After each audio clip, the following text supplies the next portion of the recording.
Hello 11th class. आज आप पढ़ने वाले हैं मियां नसीरुद्दीन, ये वाला चैप्टर जिसकी लेखिका है कृष्णा सोबती जी। कृष्णा सोबती जी का आपने 6th में भी ज़रूर एक चैप्टर पढ़ा होगा। उनका एक संस्मरण था बचपन। आपको याद दिलाने के लिए बता दूं, जब उनको चश्मा चढ़ा था लेखिका को, तो उनका भाई उनको चिढ़ाता था कि सूरत बनी लंगूर की। वो झालर वाला फ़्रॉक पहनती थी, वो चने खाना पसंद करती थी। तो इस तरह की चीज़ें थी उस पार्ट में। आई होप आपको याद आ गया होगा। तो इस चैप्टर के बारे में पढ़ते हैं। मियां नसीरुद्दीन इसके मुख्य किरदार हैं। साहबो, लेखिका कहती है साहबो यानी दोस्तों, उस दिन अपन मटिया महल की तरफ से गुजर जाते तो राजनीति, साहित्य और कला के हजारों हजार मसीहों के धूम धड़ाके में नानबाइयों के मसीहा मियां नसीरुद्दीन को कैसे तो पहचानते और कैसे उठाते लुत्फ उनके मसीही अंदाज का। मसीहा कहते हैं देवता। देखिए, जब भी कोई व्यक्ति अपने काम में निपुण हो जाता है, किसी भी काम में, तो एक तरह से उसकी तुलना देवताओं से, महान लोगों से होने लगती है। तो कोई राजनीति में के क्षेत्र में महान है, कोई साहित्य के क्षेत्र में, कोई कला के क्षेत्र में। और जो मियां नसीरुद्दीन थे वो कहीं के मसीहा थे, कहीं के देवता बन गए थे। एक तरह से वो बन गए थे रोटी बनाने वालों में, मसीहा थे वो।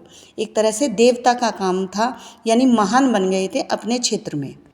आगे लेखिका कहती है, हुआ यूं कि हम एक दोपहरी में जामा मस्जिद के आड़े पड़े सामने तो मटिया महल के एक मोहल्ले की ओर से निकल गए।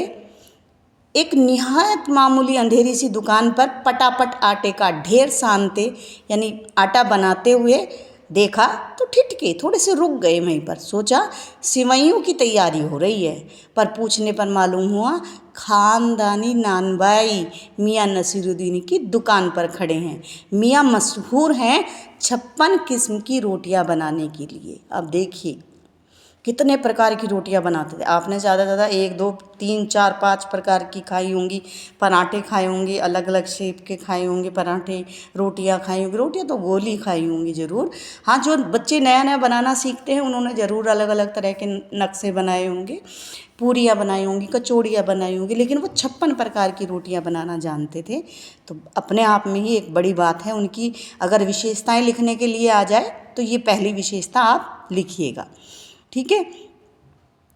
हमने जो अंदर झांका तो पाया मियाँ चारपाई पर बैठे बीड़ी का मज़ा ले रहे हैं। धूम्रपान के शौकीन थे। मौसमों की मार से पका चेहरा, मौसमों की यानी काफ़ी उम्र उनकी हो चुकी थी। अनेक मौसम वो देख चुके थे। चेहरा पका था, यानी थोड़ी सी उम्र हो गई थी उनकी। आँखों में काइयापन, काइयापन समझते हो? चालाकी, धूर्तपन और परेशानी पर और पेशानी यानी माथे पर मजे हुए कारीगर के तेवर, यानी जो अपने काम में निपुण हैं उसमें अलग ही कहते हैं ना एटीट्यूड आ गया है। तो वो तेवर उनके चेहरे पर दिखाई दे रहा था। हमें ग्राहक समझ मियाँ ने नज़रें उठाई। ग्राहक को देखकर तो दुकानदार खुश होता ही है, बोलता है फरमाइए। झिझक से कहा, थोड़ा घबराते हुए लेखिका ने कहा, आपसे कुछ सवाल पूछने थे। आपको वक्त हो तो, यानी आपके पास समय हो तो। मियां नसीरुद्दीन ने पंच हजारी अंदाज में सिर हिलाया। पंच हजारी अंदाज समझते हैं आप? पहले ज़माने में जब सेना हुआ करती थी तो 5,000 सैनिकों पर एक सेनापति होता था।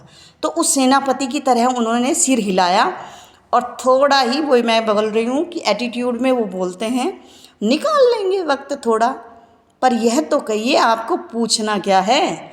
फिर घूर कर देखा और जोड़ा, यानी अपने दिमाग में थोड़ा सा जोड़ घटा किया, अंदाज़ा लगाया।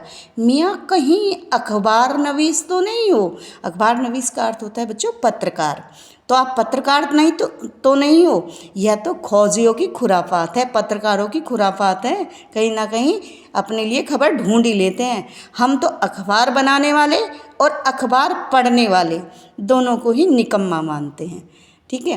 तो ऐसा क्यों कहा होगा मियां नसीरुद्दीन ने? उन्होंने कि अखबार पढ़ने वाले और अखबार बनाने वाले दोनों ही निकम्मे होते हैं। देखिए, अखबार पढ़ने वाला व्यक्ति जो शौकीन होता है अखबार का, वो एक बार बैठ गया ना तो 1.5-2 घंटा बैठा ही रहेगा और उसकी एक एक खबर चाट कर ही उठेगा वहाँ से। ऐसे ही अखबार बनाने वाले होते हैं, काम तो कुछ होता नहीं, यहाँ से खबरें ढूंढना, यहाँ से खबरें ढूंढना, तो उनको लगता था कि ये लोग ऐसे ही इधर उधर घूमते रहते हैं। तो ऐसे लोगों को वो निठल्ला समझते थे। हाँ, कामकाजी आदमी को इससे क्या काम, अपनी तारीफ भी कर रहे हैं कि हम कामकाजी आदमी हैं, हमें इससे क्या मतलब। खैर, आपने यहाँ तक आने की तकलीफ़ उठाई तो पूछिए क्या पूछना चाहते हैं। तो लेखिका का पहला प्रश्न होता है, पूछना यह था कि किस्म किस्म की तरह तरह की रोटी पकाने का इल्म यानी शिक्षा आपको कहाँ से मिली, कहाँ से हासिल किया। मियाँ नसीरुद्दीन बड़े चालाक सीधे साधे जवाब देने वालों में से नहीं थे। मियाँ नसीरुद्दीन ने आँखों के कंचे हम पर फेर दिए, जो आँखों की पुतलियाँ थी वो घुमा दी, फिर तरेर कर घूर कर बोले, क्या मतलब। पूछिए साहब, नान भाई इल्म लेने कहाँ और जाएगा, क्या नगीना साज के पास। जो देखिए, अगर रोटी बनाने वाला है तो किसी रोटी बनाने वाले से ही तो इल्म हासिल करेगा। तो ये सीधा सीधा जवाब ना देकर घुमा कर कह रहे हैं, क्या जो आभूषण में नगीना लगाते हैं, नग जड़ते हैं, क्या उनके पास जाएंगे, क्या आईना साज के पास, जो आईना बनाते हैं, शीशा बनाते हैं चेहरा देखने, क्या उसके पास जाएंगे, क्या मीना साज के पास। मीना साज एक कलाकारी होती है जो आभूषणों पर, कपड़ों पर और बर्तनों पर, क्रोकरी जिसको आप बोलते हैं, उन पर की जाती है। या रफूगर, रफू जो कपड़ों को रफू करते हैं, रंगरेज जो कपड़ों को रंगते हैं, या तेली तबेली जो तेल निकालते हैं, से सीखने आज जाएगा। बताओ कहाँ जाएगा। क्या फरमा दिया साहब, यह तो हमारा ख़ानदानी पेशा है। पहला ही क्या सवाल पूछा आपने कि कहाँ से सीखा। अरे हमारा ख़ानदानी पेशा है, हम ख़ानदानी नानबाई है। देखिए, अपने ख़ानदान के बारे में बड़ी तारीफ़ें करते हैं वो। इल्म की बात पूछिए तो कुछ भी सीखा, जो कुछ भी सीखा अपने वालिद उस्ताद से ही सीखा, अपने पिता से सीखा। वालिद का अर्थ होता है बेटा पिता। मतलब यह है कि हम घर से निकले कि कोई पेशा इख्तियार करेंगे, हम घर से निकले ही नहीं कि कोई पेशा इख्तियार करेंगे, कोई और काम सीखेंगे। ठीक है, जैसे बहुत से आज के टाइम में भी होते हैं, सोच के बैठ जाते हैं कि फादर का बिजनेस ही हमें अटेंड करना है, तो इसलिए ज़्यादा शिक्षा विक्षा की ज़रूरत नहीं है, पहले से ही उन्होंने निर्धारित कर लिया है ये सब। आगे कहते हैं, बाप दादा का हुनर था वही उनसे पाया, और वालिद मरहूम के उठ जाने पर, जब पिताजी की उनकी मृत्यु हो गई, उनके जाने पर उन्हीं के ठिए पर बैठ गए, यानी उनकी ही दुकान संभाल ली। आपके वालिद, लेखिका ने पूछा। मियाँ नसीरुद्दीन को थोड़ा सा गुस्सा आया और आश्चर्य, वहाँ आंखें लम्हा भर को किसी भट्टी में गुम हो गई, लगा गहरी सोच में है।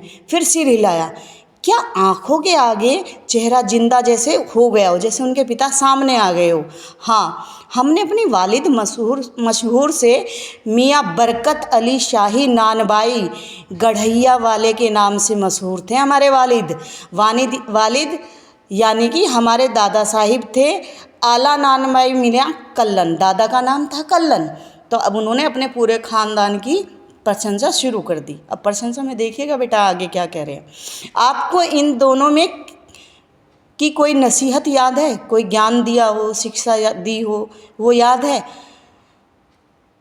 तो आगे कहते हैं, नसीहत काहे की मियाँ, काम करने से आता है, नसीहतों से नहीं। अब हम अपने बच्चों को समझाते रहते, बेटा ऐसे नहीं ऐसे करो, ऐसे नहीं ऐसे करो, तो वो जब तक उस काम को करेगा नहीं उससे काम नहीं चलेगा। सिर्फ हम उसको नसीहतें देते रहे, समझाते रहे नहीं। कह रहे नसीहतों से काम नहीं चलता, करने से चलता है। वजह फरमाया, बिल्कुल ठीक कहा आपने, पर यह तो बताइए कि अब आप, हमने भट्टी की ओर इशारा किया, इस काम पर लगे तो वालिद साहिब ने सीख के तौर पर कुछ तो कहा होगा। देखिए, लेखिका की सुई अभी भी वहीं अटकी हुई है, वो उनसे कुछ निकलवाना चाहती है। पत्रकार होते ही ऐसे सवालों में से सवाल निकालते रहते हैं, जवाब में से भी सवाल निकालते रहते हैं। नसीरुद्दीन साहिब ने जल्दी 2-3 कश खींचे। कश कहीं के खींचे, बीड़ी के।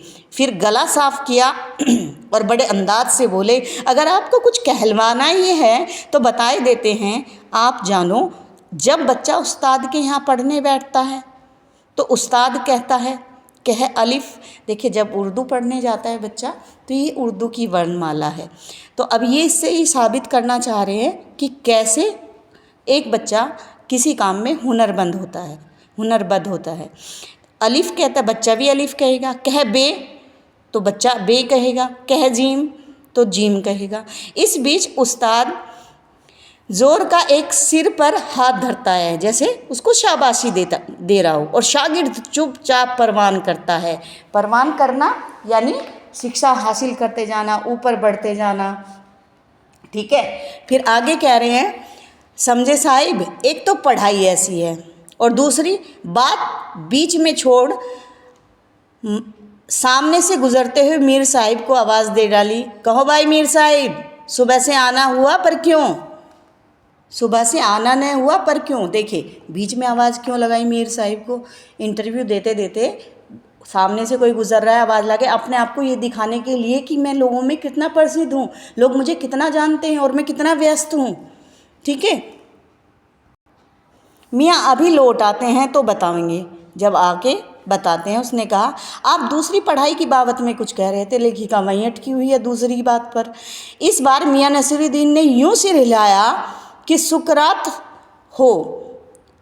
हाँ, एक दूसरी पढ़ाई भी होती है।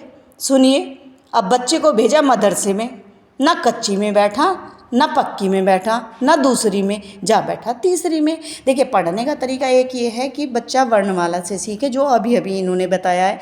एक दूसरा, मान लीजिए किसी बच्चे को ना फर्स्ट में, ना सेकंड में, ना एलकेजी में, ना यूकेजी में पढ़ाया, सीधा तीसरी कक्षा में भेज दिया। ये कच्ची पक्की इसलिए बोल रहे हैं क्योंकि हमारे टाइम में ऐसे ही होता था, कच्ची एक पक्की एक। केजी किंडरगार्टन नहीं होता था, तो वो इसी तरीके से उसी टाइम की लिखी हुई है कि कच्ची में बैठा ना पक्की में, ना कच्ची एक में बैठा ना पक्की एक में बैठा, और बैठ गया दूसरी में। दूसरी में भी नहीं बैठा, तीसरी में जा बैठा। हम पूछेंगे उन 3 कक्षाओं का क्या हुआ उन 3 क्लासों का? अपना ख्याल था कि मियाँ नसीरुद्दीन नानबाई अपनी बात का निचोड़ भी निकालेंगे, वह हम ही पर दागते रहे। यानी हम हमारे प्रश्न का सीधा सीधा जवाब ना देकर उल्टा हमारे से पूछ रहे हैं क्या हुआ तीसरी 3 क्लास, बाकी 2-3 क्लासों का, उन जमातों का क्या हुआ? यह बात मेरी समझ से बाहर थी, मुझे समझ में नहीं आया लेखिका बोली कि क्या बात हो सकती है। इस पर शहरी नानबाई मियाँ कल्लन के पोते, कौन? मियाँ नसीरुद्दीन, अपने बचे खुचे दांतों से खिलखिलाकर हंस दिए। मतलब मेरा एक साफ न था। लो साहिबो, दोस्तों, अभी साफ हुआ करता जाता है। अभी मैं अपने मतलब को साफ बताता हूँ कि भाई कोई शिक्षा अगर ग्रहण करनी है तो वो शुरू से ही करनी पड़ेगी। यानी मैंने पहले बर्तन धोने सीखे, फिर भट्टी बनाना सीखा, भट्टी को आँच देना सीखा। तो क्या हम सीधे सीधे नानबाई बन जाते अगर ये सब चीज़ें ना सीखते? समझ रहे हो? फिर आगे कह रहे हैं, मियाँ नसीरुद्दीन हमारी ओर कुछ ऐसे देखा किए, ऐसे देखने लगे जैसे हमसे जवाब पाना चाहते हो, फिर हमसे प्रश्न करना चाहते हो।